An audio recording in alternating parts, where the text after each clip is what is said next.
Hey guys, today we're going to talk about the announcement of Kingdom Hearts 3. And all I can say is thank you, Square. Finally for ending our torment. Um, it wouldn't be an exaggeration to say that I nearly cried when I saw this announcement. When they were actually just counting through the Kingdom Hearts games, I was honestly kind of cynical. I thought they were probably just leading up to, Kingdom Hearts 2 or 2.5 remix or something, so just an HD collection of Kingdom Hearts 2 and possibly Birth by Sleep or something like that. But no, of course it was Kingdom Hearts 3, and it's been such a long road to get here.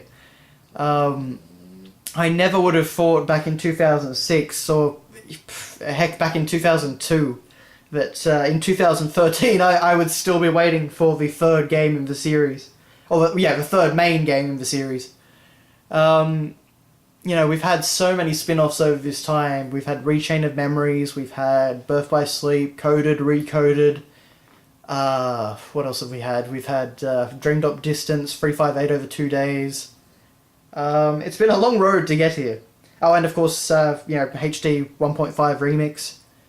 So, we've definitely waited long enough, I think, and it's fantastic to see that it is finally in production, and it is actually in a tangible form. They actually have gameplay-ish stuff to show us.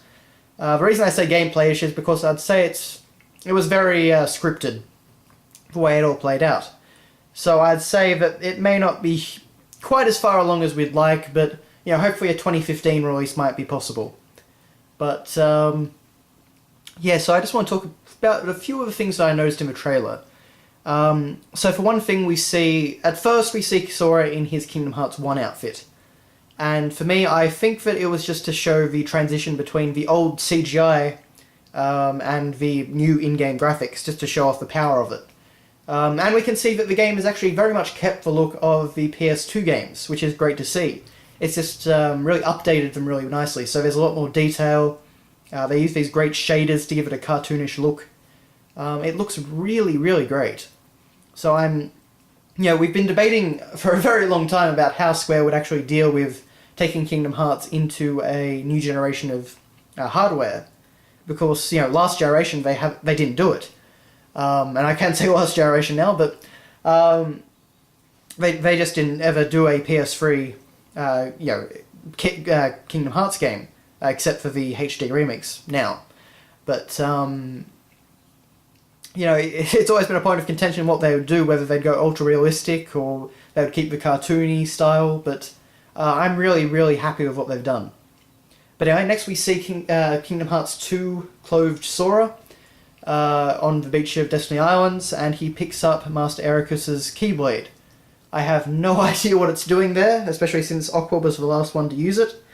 But, I'm sure that'll factor heavily into the story. Because I'd say that we're probably going to be collecting every single Keyblade wielder in this game. At least given what Dream Drop Distance was hinting at anyway. So I'd say we'll see pretty much everyone come into the fray in this game. But one other little thing I'd like to note is that you can see that actually when Sora picks up the Keyblade, the sand is actually depressed in the shape of the Keyblade, so it actually shows that we've got some really great detail going on with the environment there, like the sand actually depressing with objects that are placed on it. So that could be a rather nice graphical flourish. But anyway, after that, of course, we see Sora in Twilight Town. He's still in his Kingdom Hearts 2 outfit, and he's got the Kingdom Key. And, of course, he's battling a giant wave of Heartless. And specifically the Shadow Heartless, which we haven't actually seen for quite a while. But, probably 358 over 2 days would have been the last time that we did see them. But, so, of course, they're the original Heartless, so it's nice to always see them back. And while not threatening by themselves, they look like much more of a challenge in a giant moving wave form like they are in the trailer. But there's a few things I want to draw attention to. So, in the bottom right corner, you'll notice that we actually have Donald and Goofy portraits. So it looks like they will finally be coming back as regular party members. And I can't tell you how happy this makes me, because I have really, really missed Donald and Goofy over all the spin-off games. The last time they were actually in our party was Kingdom Hearts 2. In the meantime, we've had Organisation 13 members, We've had Dream Eaters, we've had nothing. We've had, what else have we had? We've had the D-Link system and stuff like that. So there's been a huge range of stuff, but no Donald and Goofy. So it's really good to see them back, because I kind of always felt that the relationship of Sora, Donald and Goofy is, you know, it was kind of the crux of the first two games, and the bond that they form is really important. So, yeah, I've been asking for it for a long time, and Square have delivered, theoretically. The only thing that does have me a little bit concerned is that you don't actually see them with Sora on the game map. So some people have theorized that it might be a D-Link system or something like that. I hope not, but it is kind of possible. I'd say the reason we don't see them is just because it's a very scripted sort of test area, just to give us a little taste of what gameplay will look like, rather than actually a proper segment of gameplay. So, yeah, I don't think the game is that far along in development just yet. I'm hoping for a 2015 release, but, you know, we'll see. But, anyway. So the next thing I want to draw attention to is the fact that you can actually see that Sora does have a EX gauge, which will theoretically be for, you know, drive forms and summons and stuff like that, like it was in Kingdom Hearts 2. And on the menu on the left, we can actually see that it's a very similar style menu to that of Kingdom Hearts 2 as well. So, yeah, we've got attack, item, magic, we've got a question mark, which will probably be drive forms, and we've got a secondary menu you can see via the left arrow, and that'll probably have stuff like the summons and the limits and stuff like that. So it looks like the battle system is sticking very close to Kingdom Hearts 2. And while that probably disappoints some people, I'm really happy with it. I kind of think we've had a couple of games now of the deck system, or well, actually probably if you count Chain of Memories, then 3 or 4. But you know, I'm quite happy to get back to the more traditional Kingdom Hearts style of gameplay. My only problem with the deck system was that you always had to kind of manage your deck every single time after every single battle.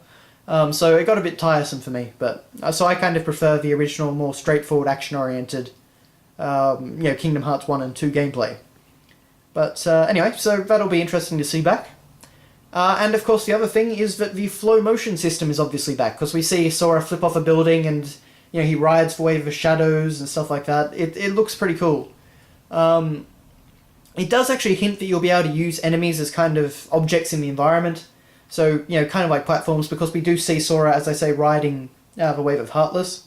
So if you can actually interact with enemies a bit more in that way, that could be cool. The float motion is also a little bit less flashy. It seems a bit more... you don't have the purple, pinky outline around you whenever you do it. But it also seemed a bit easier to keep track of, so that looked good. But I would say that was probably everything that I could think of from the Kingdom Hearts 3 trailer. The only other thing is, of course, that Sora was in Twilight Town.